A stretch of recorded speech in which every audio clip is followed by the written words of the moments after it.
네, 하나님의 말씀, 오늘 신명기 5장 15절로 16절 우리 두 절을 다 같이 합독하도록 하겠습니다.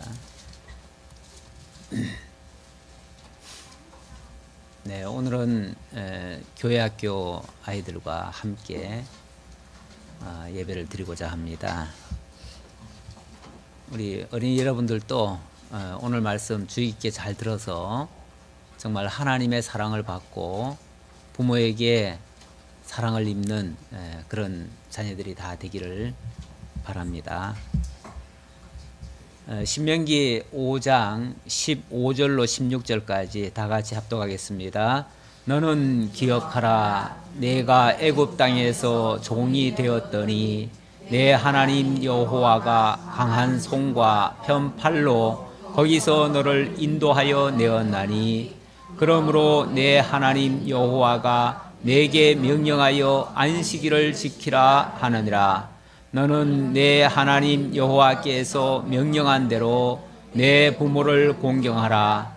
그리하면 내 하나님 여호와가 내게 준 땅에서 내 생명이 길고 복을 누리리라. 아멘.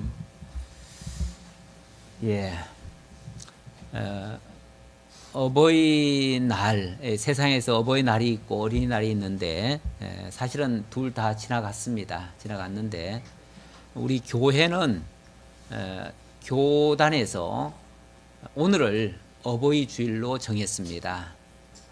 사실 뭐 주일날은 다 하나님의 날이죠. 하나님의 날인데 굳이 어버이날로 이렇게 정한 의미를 따로 사실은 새겨야 되느냐 하는 그런 생각도 있지만은 저는 좋게 생각합니다. 왜냐하면 이런 기회를 통해서 다시 한번 부모에 대한 생각도 다시 한번 하고 부모를 왜 하나님이 우리에게 주셨는가 그것도 생각해보고 그리고 우리 자녀된 도리는 무엇인가 하는 것을 한번 생각해 볼 수 있는 아주 좋은 기회이기 때문에 그렇습니다. 하나님은 우리에게 모든 것을 배우라고 하나님 배우라고 모든 것을 주신 겁니다. 사실 부모님도 어떤 면에서 하나님 배우라고 하나님의 인도와 하나님의 사랑과 하나님의 공의를 배우라고 우리에게 주신 분들입니다. 사실 우리가 이 다음에 영원한 하나님의 나라가 완성되고 나면요, 그때는 더 이상 부모님도 없고 자식들도 없습니다. 우리 모두가 다 남자도 없고 여자도 없고요, 전부 다 하나님의 자녀일 뿐이에요. 우리 전부 다 하나님의 자녀예요. 그래서 전부 다 하나님의 백성이고 하나님의 자녀이고 하나님을 아버지로 모시고, 아버지는 유일하게 하나님밖에 없어요. 그래서 하나님을 아버지로 모시고 우리 모두가 다 그의 자녀된 신분으로서 그 하나님과 영원토록 함께 살 그런 존재들인데, 그런데 이상하게 이 땅에서는 부모도 있고 자식도 있고 또 형제도 있고 또 남자도 있고 여자도 있고 이렇게 구분이 돼 있어요.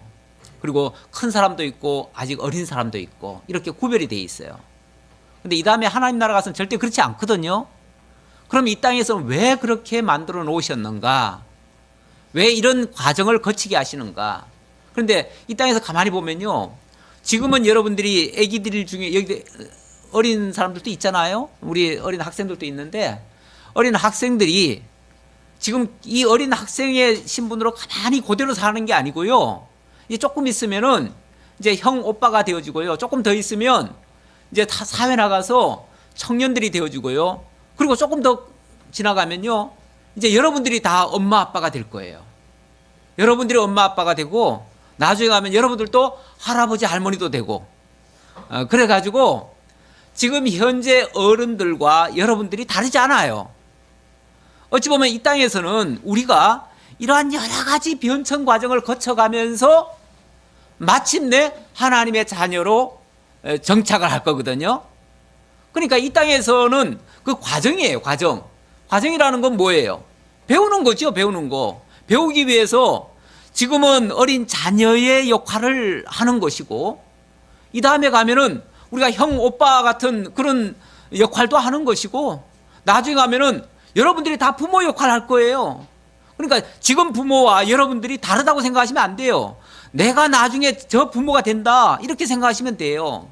그러니까 다만 우리가 이 어린 시절에는 뭘 배울 것이며 또 장년이 되었을 때는 또 무엇을 배울 것이며 지금은 무슨 일을 할 것이며 나중에는 무엇을 할 것인가, 이걸 통해서 궁극적으로 하나님 나라에 가서는 어떻게 될 것인가, 이게 굉장히 중요한 거죠. 그걸 배우게 하려고 이 땅에서 계속 있는 것도 아니에요. 이 땅에 딱 100년 안쪽이에요. 100년 안쪽 동안 하나님께서 부지런히 연습시키는 거예요. 훈련시키는 거예요. 교육받게 하는 거예요.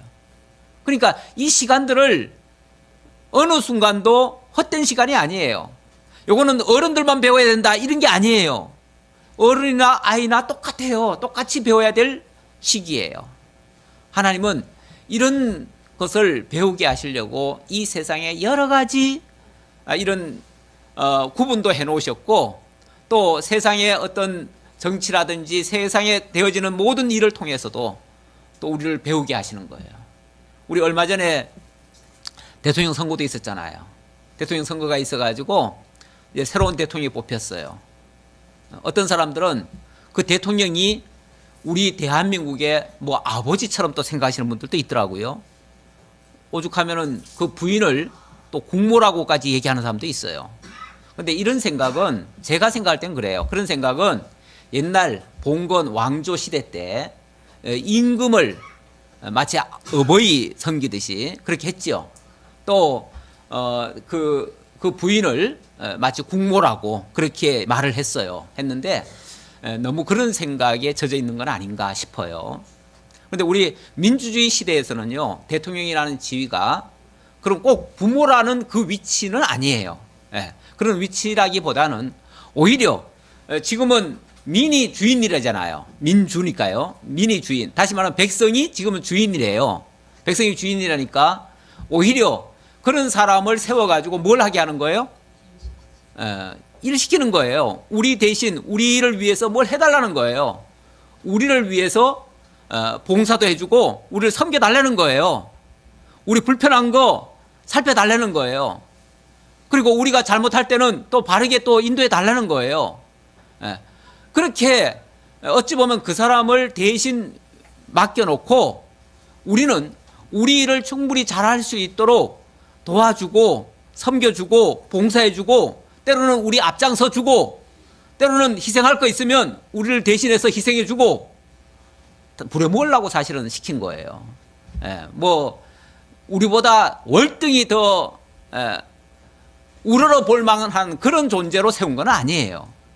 다만 그가 하는 일이 어찌 보면 모든 사람들 앞에서 어쨌든 대표해서 또 대외적으로 바깥으로 나가서 일도 하고 또 때로는 국가가 위험에 빠지면은 국군을 통솔 하면서 일도 하고 그래서 또 나라들 지키기도 하고 하니까 어쨌든 앞장서 있는 모습은 맞아요. 앞장서 있는 건 맞는데 그렇다고 해서 옛날처럼 그렇게 생각하는 사람은 사실 없어요. 없는데 어쨌든 이것도 하나님께서 역할 분담을 통해서 하나님의 통치라든지 하나님의 지도라든지 하나님의 인도하심을 배우게 하시는 과정이에요. 그러니까 그것도 그 사람도 마찬가지. 그 사람도요 얼마 전까지 우리와 똑같은 평범한 시민이었어요. 그런데 이제 지금은 대통령이라고 하는 지위에 올라갔지만 또 5년 후에는요 그 사람도 똑같이 또 우리와 같은 똑같은 시민 될 거예요.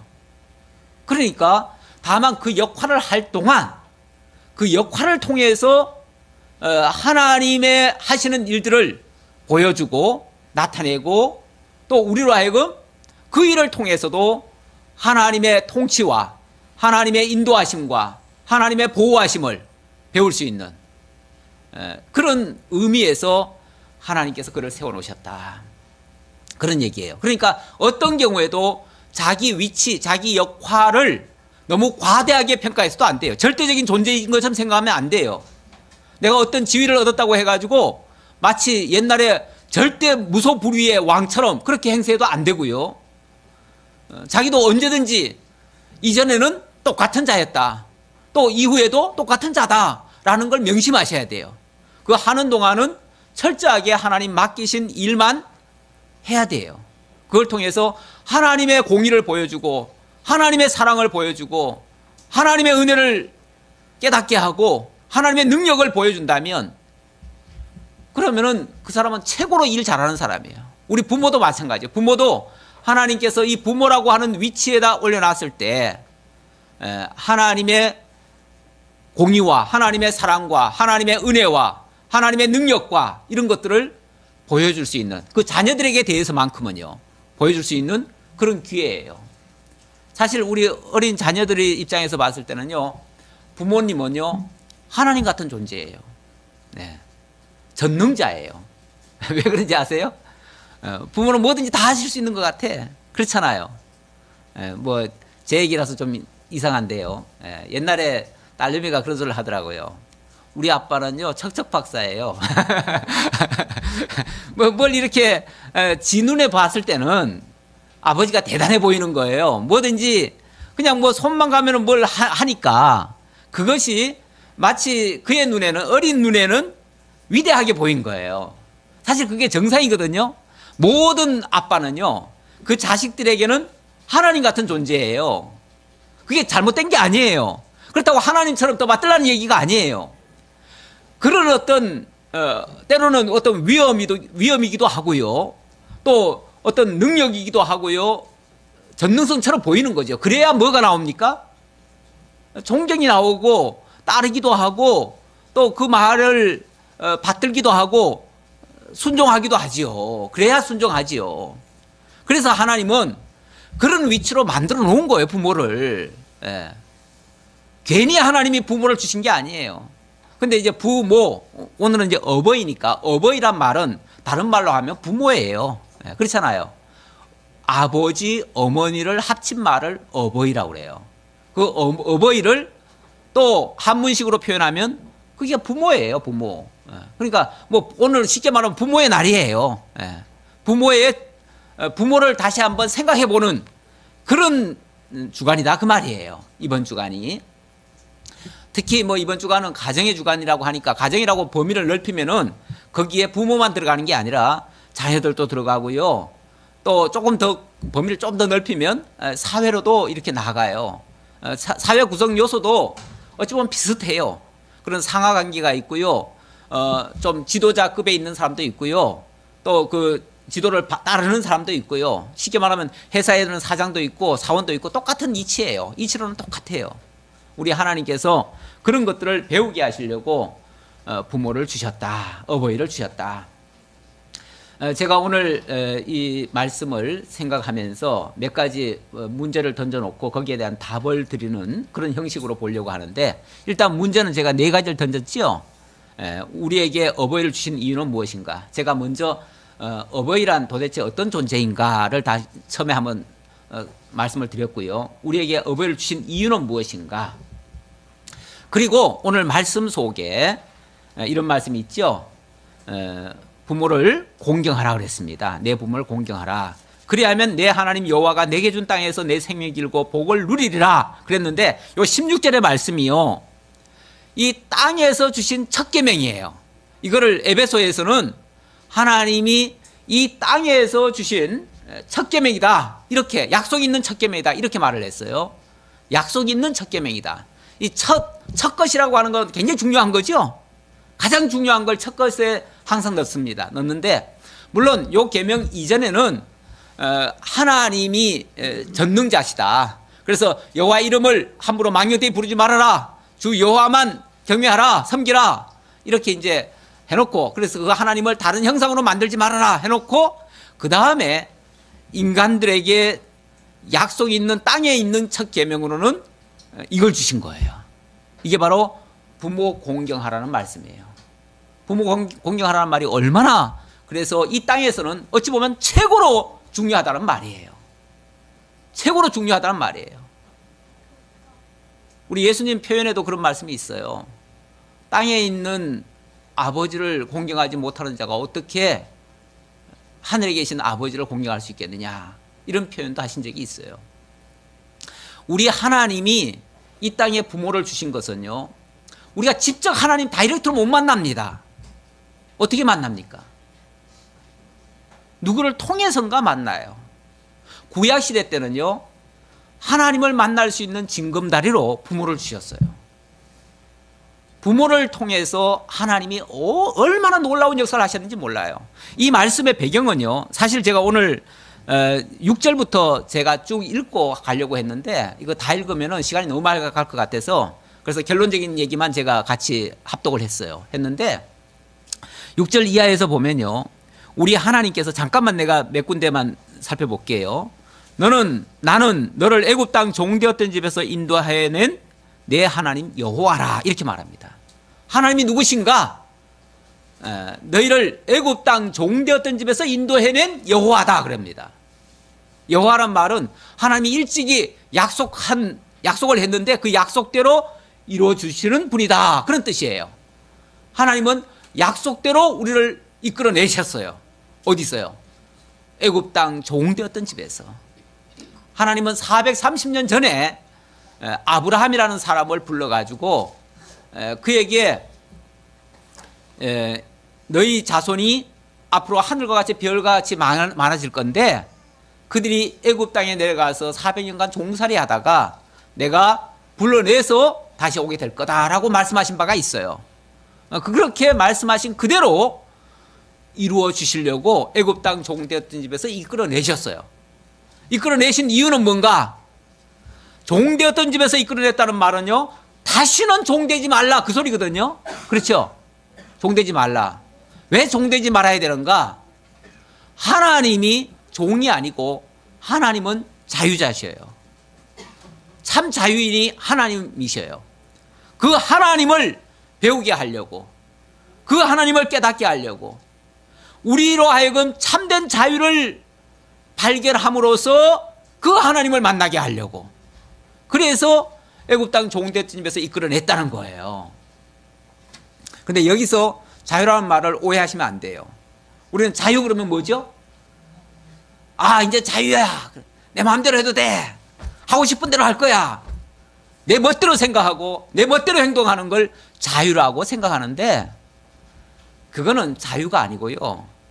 그건 방종이고요. 조금 더 가면 그거는 완전히 타락이고요. 하나님을 대적하게 되고요. 그거야말로 엄청난 죄악에 빠지는 경우가 발생해요. 이 자유를, 진정한 자유를 잘 모르면은, 그래서 자유를 누리는 국가에서 혼란이 많아요. 혼란이 많은데 그건 자유를 착각을 해서 그래요. 내 마음대로 하는 게 자유라고 생각하는데 천만에요. 인간은 내 마음대로 살 수 있는 존재가 아니에요. 내 마음대로 산다는 거는 사실은 악한 자의 꾀임에 빠져가지고 악한 길로 가는 것밖에 안 돼요. 왜 그러냐면 우리의 인간은요, 아담 타락 이후에 태어난 모든 인류는요, 어둠의 권세 아래 지배되어 있어요. 지배되어 있어서 우리는 알게 모르게 어둠의 지배를 받고 있어요. 어둠의 조종을 받고 있어요. 그래서 나는 내 마음대로 하는 것 같은데 내 마음대로 하는 그 생각이 육신의 정욕이고 안목의 정욕이고 이생의 자랑이고 그야말로 마귀의 꾀임에 넘어간 거예요. 마귀가 크게 한 3가지 정도를 가지고 우리를 유혹하거든요. 그 유혹하는 것에 넘어가가지고 그것대로 하면서 뭐라고 생각하냐면 아, 나는 자유로워, 이렇게 말을 하는 거예요.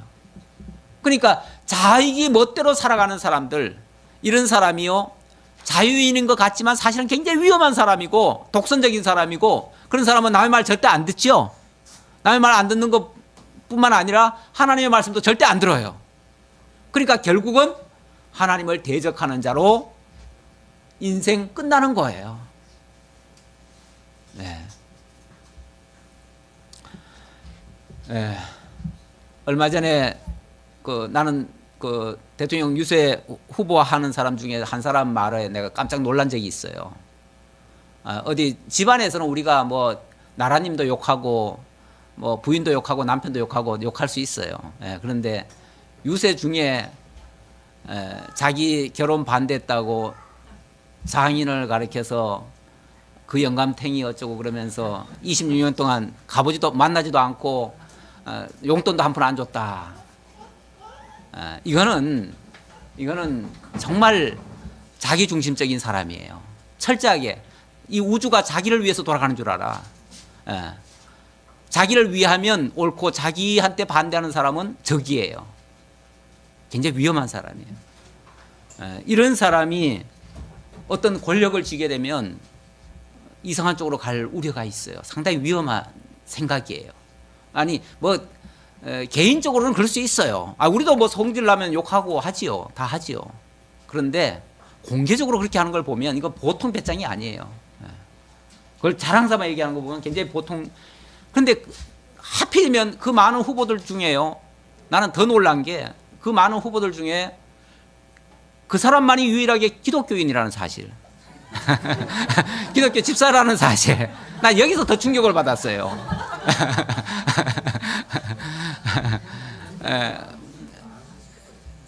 그런 것을 나는 보면서 야, 이거 기독교인이 호로자식들이라는 욕을 가끔 하는 사람들이 있거든요. 아니 부모 공경에 대한 ABC도 모르는 사람이 어떻게 교회에서 집사직을 하고 이렇게 하는가. 그게 과연 하나님의 뜻인가. 그렇다면 기독교는 진짜 호로 종교가 맞지요. 옛날부터 기독교를 호로 종교라고 자꾸 하는 사람들이 있어요. 왜 그러냐면 물론 그건 기독교를 비판하기 위해서 하는 소리예요. 내가 그걸 정당화하는 말은 아니에요. 예수 믿으면은 지 애비 애미도 몰라본다. 하나님 보고 아버지라 그러고 부모한테는 아버지 소리 안 하고 그런다고 이제 그런 표현을 하는데 그거는 물론 중심을 모르고 하는 소리고요. 절대 교회에서 그렇게 가르치지 않습니다. 절대 성경이 부모 공경하지 말라고 한 적이 없습니다. 오히려 율법에는요. 율법에는 부모를 거스리고 대적하면요. 좀 죄송한 표현이지만 죽이라고까지 했어요. 하나님의 공의는 절대 그런 자를 용납하지 않아요. 부모를 물론 부모가 잘못할 수도 있지요. 그러나 부모의 자격이라고 하는 것은 잘해줘야만 부모 되는 거 아니에요. 막말로 잘 못해줘도 이 땅에 우리를 있게 한 그 자체만으로도 부모의 자격은 돼요. 일단은 그렇잖아요. 부모가 무슨 뭐 특별히 무슨 뭘 해야 부모입니까? 하나님이 이 땅에 당신의 자녀들을 탄생시켜서 하나님의 사람으로 길러가는 거기에 사실은 도구로 쓰인 거 아니에요. 도구로 쓰여서 부모 된 거지. 솔직히 뭐 부모는 부모가 되고 싶어서 부모 됐나요? 부모도 자식도 사실은 내가 되고 싶어서 된 건 아니에요. 근데 어쨌든 하나님이 그 사람을 통해서 나를 이 땅에 오게 하고 나로 하여금 하나님을 만나게 했다는 그 자체가 어쩌면 부모 자격은 된 거예요. 아무리 못했다 할지라도. 그렇다고 부모를 거역할 수 없어요. 부정할 수 없어요. 나는 내 부모가 날 잘 안 해주니까 나는 부모로 인정하지 않겠다. 그런 말은 성립이 안 돼요. 싫어도 부모예요. 그리고 부모의 본성 속에 근본적으로 자녀에게 잘못해 주려고 애쓰고 발악하는 사람은 없을 거예요. 그렇죠? 사실은 해주고 싶은데 능력이 안 따르고 돈도 못 벌고 힘도 없고 그래서 마음은 원이로되 정말 해줄 수 없어가지고 그런 부모는 있어요. 뭐 저도 부모한테 그렇게 많은 걸 받고 사는 사람은 아니에요. 저도 제가 가끔씩 그런 얘기했지만 저 어릴 적에 정말 저는 부모의 혜택은 사실은 못 받고 자랐어요. 하지만 부모에 대한 원망은 없어요. 그분이 아니었다면 내가 이 땅에 어떻게 왔겠으며 그분이 아니었다면 내가 어떻게 하나님을 알았겠느냐. 내가 하나님을 이 땅에 왔고 하나님을 배운 것 그 자체만으로도 부모는 부모예요. 그래서 거기에 대해서 원망 불평할 수가 없어요. 다만 그분이 우리에게 못해줬으면 자녀에게 못해줬으면 그거는 그 부모가 미안해할 부분이고요. 그렇죠? 그건 부모가 평생 내가 정말 자식한테 미안하다 내 할 도리를 못했다 그거는 당신이 져야 될 몫이고 자녀들 입장에서는 잘해줬든 못해줬든 상관없이 부모는 부모였다 그 말이죠. 예. 그런 의미에서 우리는 그렇게 해주신 하나님 앞에 감사할 따름이고, 일단 1차적으로 하나님께 감사하고, 그리고 어쨌든 그 부모를 내가 힘이 닿는 데까지는 돌봐드리고 지켜드리는 것이 자녀된 또 도리이기도 합니다. 성경이 실제로 그렇게 가르치고 있고요. 물론 성경에서의 그 부모라고 하는 위치는요, 이보다 훨씬 더 강한 위치입니다. 왜냐하면 이스라엘 민족은 하나님께서 샘플로 당신을 보여주신 그런 역사거든요. 특히 그 부모 세대는요, 부모 세대, 이 신명기의 배경이 되는 그 부모 세대는 출애굽한 백성들이에요.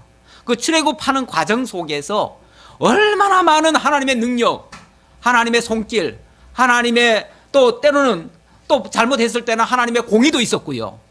또 하나님의 그 보살핌과 자비하심, 사랑, 이런 모습도 엄청나게 하나님이 보여주셨어요.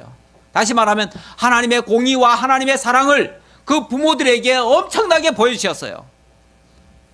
그리고 그 후대에 자녀들이 탄생했는데, 그 자녀들은 솔직히 광야에서 40년간 자랐기 때문에 아무것도 몰라요. 배운 바도 없고 뭐 경험한 바도 없어요. 그러니까 솔직히 그들이 하나님을 알 수 있는 방법은 아무것도 없어요. 광야라고 하는 게 원래 뭡니까? 아무것도 없는 거예요.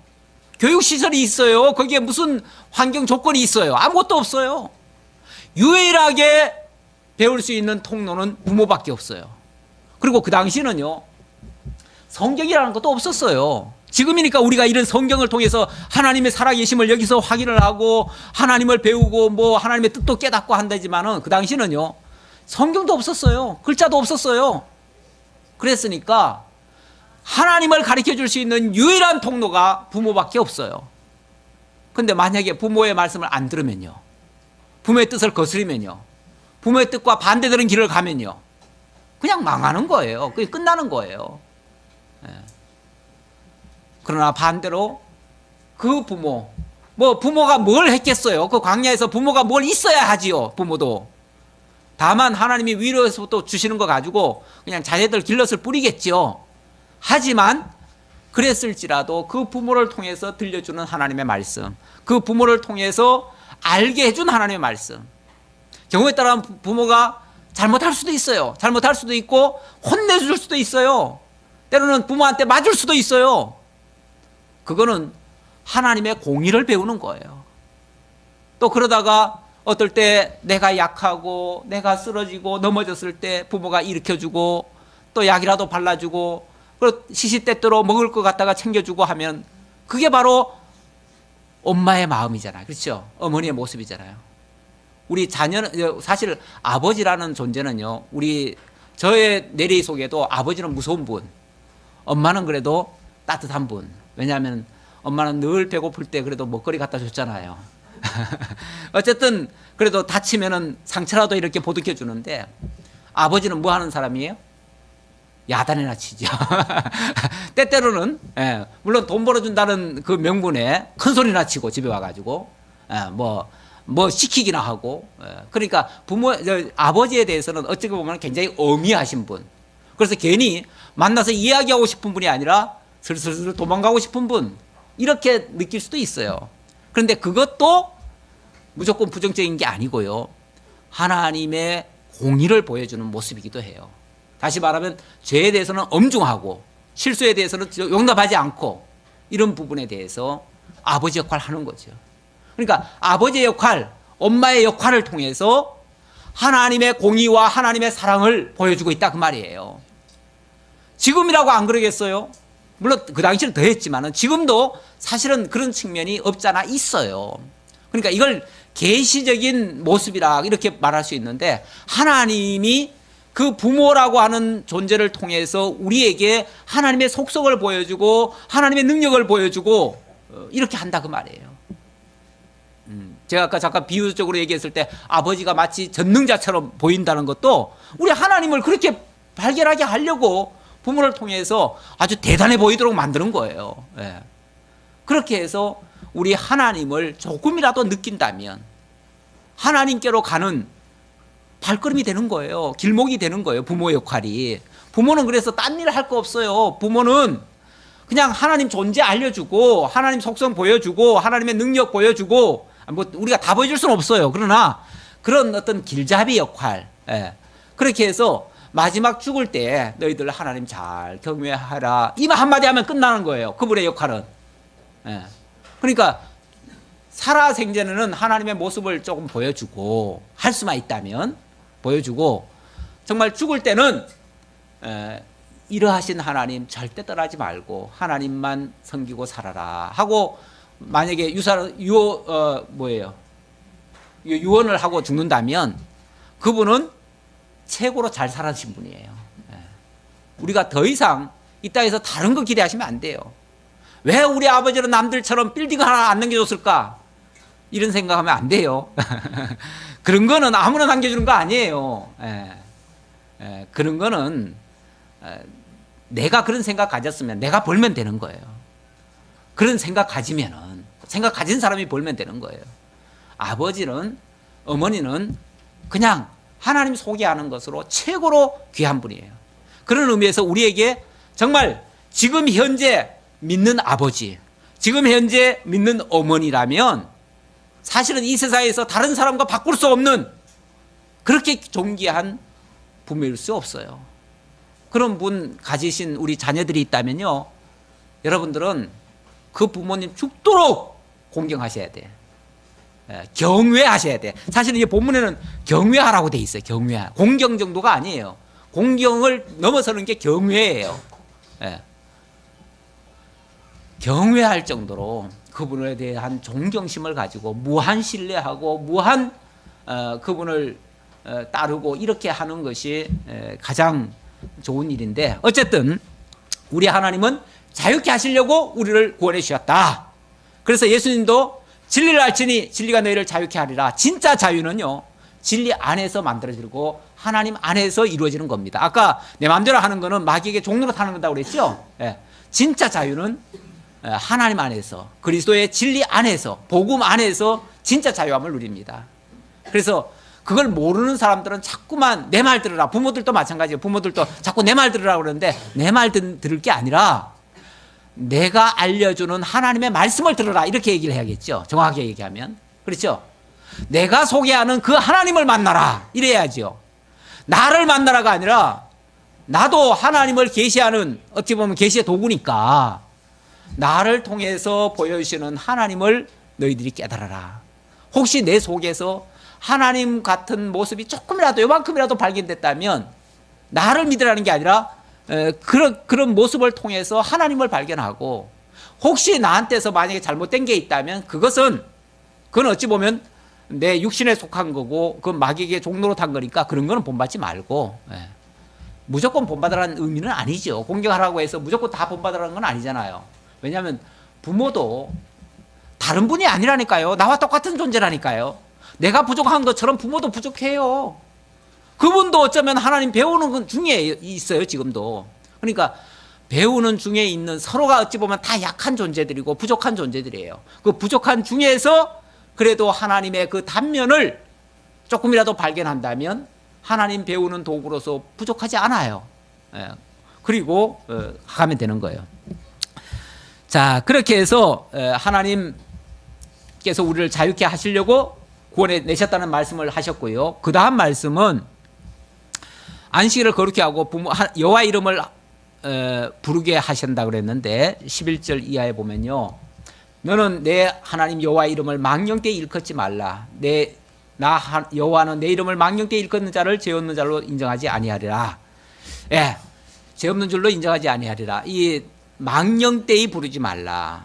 하나님의 이름 망령되이 부르지 말라. 이 망령되다는 말은 잊어버리고 알지 못하고 깨닫지 못한 채로 부르는 것을 망령되다 그래요.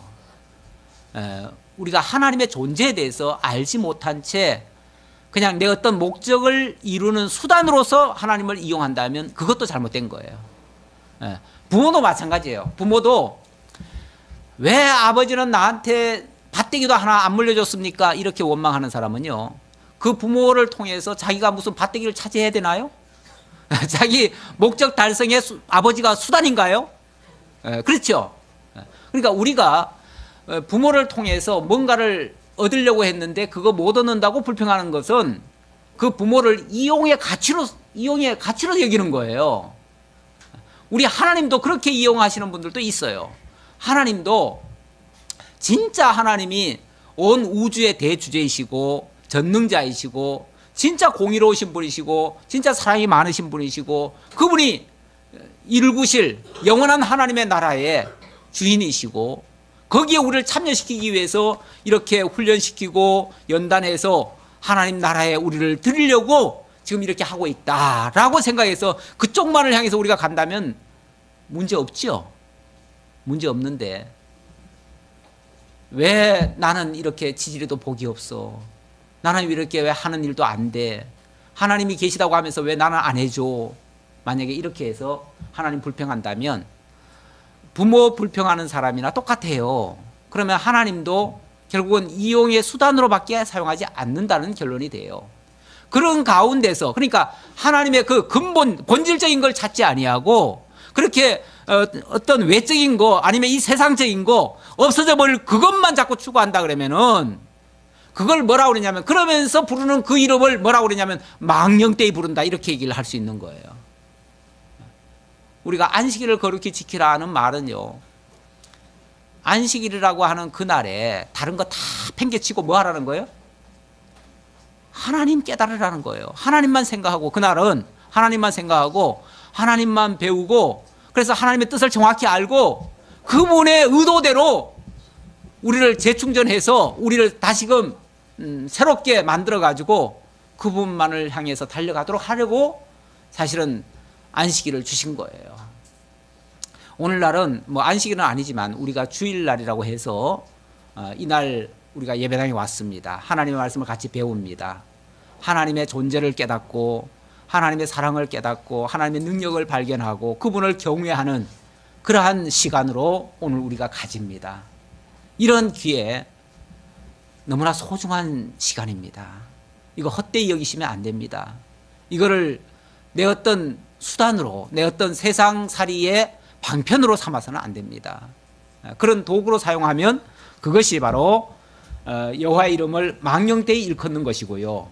그런 자를 하나님은 죄 없는 줄로 인정하지 않겠다. 그 말은 뭐예요? 그렇게 하면은 죄로 여기겠다 그 말이에요. 그게 잘못됐다. 그걸 그렇게 얘기하시겠다 그 말이에요. 그러면서 오늘 본문입니다. 너는 기억하라. 잊지 말라 그 말이에요. 이게 절대 우리 본질 잊어서는 안 돼요. 엉뚱한 거 찾으면 안 돼요. 근본적인 걸 찾아야 되는데 너는 기억하라. 뭘 기억해요? 내가 애굽 땅에서 종이 되었더니 내 하나님 여호와가 강한 손과 편팔로 거기서 너를 인도하여 내었나니. 우리 과거를 잊지 말아야 돼요. 일단은 우리 근본을 잊지 말아야 돼요. 우리 근본이 뭡니까? 우리 아까 우리 피태 장로님도 기도하실 때 그 얘기하시던데 우리 과거에 우리도 전에는 사실은 불순종의 자녀였고요. 정말 죄악에서 살던 존재였어요. 우리가 우리 스스로는 아무것도 못하는 존재였어요. 마귀에게 종로로 타면서도 잘난 줄 알고 살았어요. 솔직히 우리 하나님 몰랐을 때 다 그랬습니다. 그런데 그런 자를 뭐 했다고요? 애굽 땅 종되던 집에서 인도해 내셨다. 그리고 참 자유자이신 하나님을 만나겠다. 그리고 그 안에서 참 자유를 발견하게 했다. 진리를 깨닫게 했다. 이제 우리도 진리 안에서 자유롭게 살게 하셨다. 여기서 자유란 말은 내 마음대로 산다는 게 아니고 하나님의 뜻대로 사는 것을 자유롭다 이렇게 얘기를 해요. 하나님의 뜻과 우리 뜻이 일치되면요, 그러면 하나님의 기쁨이 우리 기쁨이니까 우리가 아마 최고로 극도로 기뻐하게 될 거예요. 그런데 하나님이 원하시는 대로 우리가 행치 않으면, 다시 말하면 하나님의 생각과 우리 생각이 틀리면요, 여기서 어긋나요. 그러니까 하나님이 가고자 하는 길과 우리가 하려고 하는 일이 틀어지니까 하는 대로 안 돼. 모든 일이 다 거슬려요. 뭐든 다 걸릴 거 아니에요. 그러니까 고통이고요. 그러니까 내 마음대로 한 결과가 고통이라니까요. 내 마음대로 한 결과가 자유가 되는 게 아니고, 자유를 누리는 게 아니고, 내가 마음대로 한 결과 고통 속에 빠져가지고 허우적거리는 거죠. 마치 진흙벌 속에 들어가가지고 발버둥 치면 발버둥 칠수록 점점 더 빠져들어가듯이, 거기서 자유를 누리겠다고 발버둥 치는 순간 점점 더 헤어나오지 못하는 악순환을 맞게 되죠. 그런 인생이 나중에 가면 실패했다 이렇게 얘기할 수밖에 없어요. 우리가 하나님 못 만나면 자유는 안 되고요. 자유를 못 누리면, 자유를 깨닫지 못하면 실패자로 인생 끝나는 거예요. 그래서 잊지 말라는 거예요. 뭘 잊지 마요? 우리 과거에 내 마음대로 살 때는 사실은 그게 종이었다는 걸 잊지 말라 그 말이에요. 사실은 그게 종이었다. 그런데 이제 애굽 땅에서 나왔어요. 죄의 종에서 풀려났어요. 하나님의 진리 안으로 들어왔어요. 이제 하나님을 만났어요. 이제 하나님과 함께 살게 되었어요. 그러므로 내 하나님 여호와가 내게 명령하여 안식일을 지키라 하느니라. 그러므로 뭐 하라고요? 너는 내 하나님 여호와께서 명령한 대로 내 부모를 공경하라. 아니 도대체 하나님 경외하는 것과 부모 공경이 무슨 관계가 있길래? 이미 말씀드렸지만 부모 공경이 이 땅에서는 부모를 통해서 어쨌든, 보이는 사람을 통해서 어쨌든 하나님 만나는 거예요. 무시하시면 안 돼요. 우리가 하나님 만난다고 해서 영으로 계신 하나님만 우리만 잘 섬기면 되지 않냐 그러는데, 아니 보이는 사람을 통하지 않고 어떻게 보이지 않는 하나님을 만나요? 우리도요 개별적으로 하나님 만난 게 아니에요. 어느 날 갑자기 하나님이 너는 내 것이다 그러고 쏙 뽑아가지고 어느 날 갑자기 그냥 구원 받아가지고 천국 간 게 아니에요. 모든 다 얽히고 설킨 사이 속에서, 사람과의 관계 속에서 복음을 듣고 배우고 이런 과정을 거쳐서 하나님께로 나오게 된 거예요. 그러니까 우리에게 만나게 해준 모든 사람이 어찌 보면 나에겐 부모예요. 어찌 보면 나의 스승이에요. 심지어는 어린아이도 스승 같은 역할을 할 때가 있어요. 나를 깨우칠 때가 있어요. 그러니까 다 역할 분담이라는 차원에서는요, 부모나 친구나 이웃집 아저씨나 다 똑같아요. 한 나라의 대통령도 어쩌면 그 위치에 있을 수도 있고요. 그런 의미에서 모든 사람을 존중하고 인정하고 그 사람들의 말도 경청하고 그들의 이야기도 우리가 소홀히 여기서는 안 되는 거예요. 나와 무관한 게 아니라니까요. 다 관계가 있는 거예요. 그렇게 해서 부모를 공경하라. 만약에 그 부모를 깨닫게 되어진다면, 그래서 그 안에서 진정한 자유를 누리게 된다면, 그 은혜는 길이길이 그 하나님께로부터 오는 그 은혜는요, 어쩌면 자자손손 그렇게 그 방식대로만 되어진다면 아마 자자손손에까지 그대로 이어질 거예요. 이걸 뭐라고 표현하냐면, 내 하나님 여호와가 내게 준 땅에서 뭐 하리라? 생명이 길고 복을 누리리라.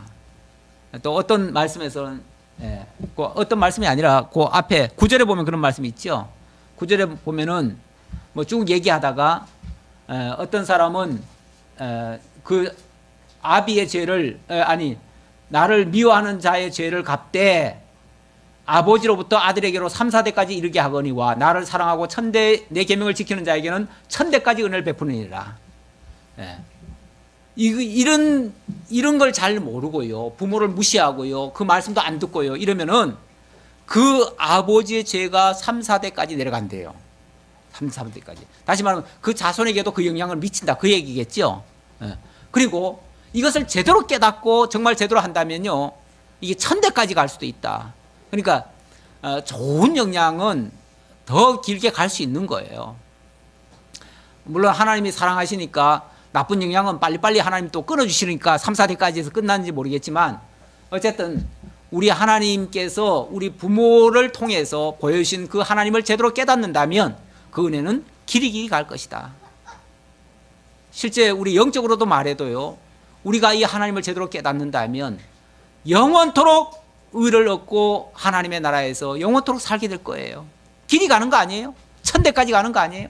그 생명이 영원토록 가는 거 아니에요? 그래서 그 생명이 길리라, 그리고 복을 누리리라. 그게 하나님이 우리에게 주신 약속의 내용이에요. 복의 내용이에요. 그래서 그 복을 우리가 누리게 될 것이다. 하나님 깨닫고 부모를 통해서 하나님 배우고 그 부모를 통해서 하나님 경외할 수만 있다면 그 은혜는 우리 단계에서 끝나는 게 아니라 대를 이어서 이어질 것이다 라는 그런 약속의 말씀입니다. 오늘 이제 말씀의 결론입니다. 아버지의 역할은 바로 하나님의 공의와 사랑을 증거하고 있다 라는 사실을 깨달을 수 있고요. 그리고 어버이의 삶은 하나님의 역사를 가르치는 산 교과서와 같다 이렇게 말씀드릴 수 있고요. 어버이의 공경은 하나님 경외함을 배우게 하는 수단과 방편이라는 것을 알 수 있고요. 그리고 그 천대의 복이라고 하는 약속은 장차 하나님의 나라와 그의 의에 대한 언약이라는 것을 오늘 깨닫게 되었습니다. 우리 성리로 교회 성도들 모두가 정말 우리에게 엮어주신 이 관계성 이걸 절대로 소홀히 여기지 마시고 이제는요 우리 가정에서는 당연히 그 부모 자식이 그렇게 이제 관계를 묶어주신 것이고요. 이 교회도 마찬가지예요. 교회도 그리스도의 피로 이제 한 권속을 만들어 주신 겁니다. 그래서 우리 이 관계를 절대 소홀히 여기시면 안 됩니다. 이 관계가 그래서 이 교회 안에서의 어찌 보면 아버지 어머니 역할이 제가 봤을 때는 어찌 보면 중직자의 역할이 아니겠는가라는 생각도 들고요. 그러니까 서로 존중하고 이해하고 인정하고 이런 문화, 이런 풍토가 우리 각자에게 정말 하나님의 은혜를 깨달을 수 있는 그리고 하나님의 그 존재를 발견할 수 있는 그런 역할입니다. 그런 역할을 수행하시는 직임자들도 그만큼 더 중차대한 책임감을 가지시고 단순한 그냥 직이 아니다. 이게 이제 하나님을 지금 어찌 보면 하나님의 능력을 보여주고 하나님의 속성을 보여주고 하나님의 사랑을 깨닫게 하는 그런 역할이다라는 것을 명심하시고 역할을 수행해 주셨으면 좋겠습니다. 제가 어렸을 때요 말을 되게 안 들은 적이 있거든요. 그러니까 아버지가 막 나가라고 내쫓아 버렸어요. 그래서 제가 볏집에 가서 이렇게 숨어 있었는데 제 집에 안 들어갔어요.